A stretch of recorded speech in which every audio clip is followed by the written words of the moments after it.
Seu filho já teve uma otite, uma infecção de ouvido? Pois é, saiba que cerca de 80% das crianças até 5 anos podem ter um episódio de infecção de ouvido. E o que eu queria dizer para vocês é o que é exatamente a infecção de ouvido. O que é uma otite? Em primeiro lugar, nós temos diferentes tipos de otite. O que eu queria falar para vocês hoje é sobre a chamada otite média aguda, que talvez seja a otite mais comum que a gente pode encontrar em bebês e em crianças até 2 anos. E do que se trata a otite média aguda? Na verdade, todo episódio de otite começa inicialmente com um episódio de resfriado. Então, a criança está resfriada, a criança acumula normalmente secreções respiratórias na região do nariz, na região do rostinho, aqui atrás da garganta, e essa mesma secreção também se acumula por trás do ouvido. Então, toda essa secreção que a criança tem quando ela tem um episódio de resfriado, ela também pode se acumular atrás da membrana dos ouvidos, né? E dar o que a gente chama de uma otite média aguda. E quais são os sintomas da otite média aguda? Como a criança tem esse excesso, esse acúmulo de secreção atrás do ouvido, é muito comum que ela apresente dor. Por quê? Porque aquela secreção pressiona a membrana do ouvido e causa dor em torno da criança. Às vezes, principalmente quando a criança é pequenininha, ela não vai referir dor especificamente, mas vai ser uma criança inquieta, uma criança que quando você põe para deitar, quando aquela secreção faz mais pressão no ouvido, ela pode reclamar. Então, uma criança que pode dormir mal, uma criança que chora com mais facilidade, tudo isso pode ser sintoma de otite.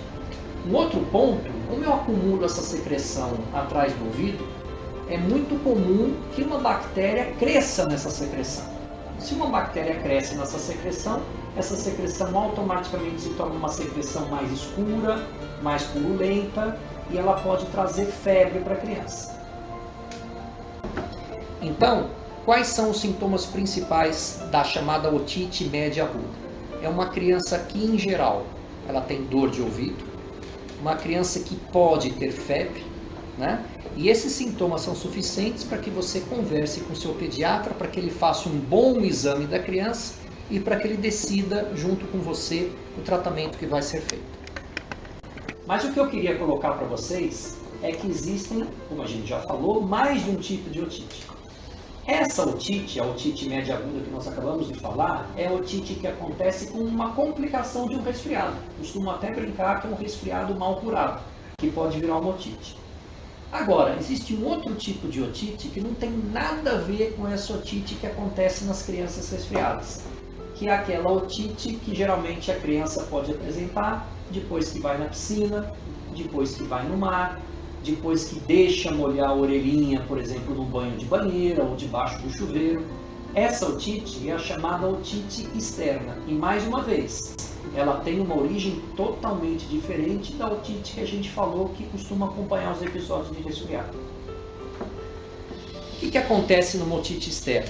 Aquela água que entrou no conduto, no canal da orelha da criança, ela por vezes pode não sair completamente. Então aquela água que fica guardada ali no cantinho, lá dentro do ouvido, ela pode acabar irritando a pele. A criança em geral coça a orelha para tentar, às vezes até tirar aquela água ou melhorar o incômodo, né? E a pele externa do ouvido, quer dizer, a pele do canalzinho da orelha, ela fica irritada. Uma pele irritada é uma fonte de entrada fácil para algumas bactérias que estão presentes na própria orelha da criança. Essa otite, que nada mais é do que uma irritação, do que uma infecção da pele, do conduto do ouvido, quer dizer, que fica para fora da membrana, é a chamada otite externa. E como a gente viu, não tem relação nenhuma com aquela otite pós-resfriado.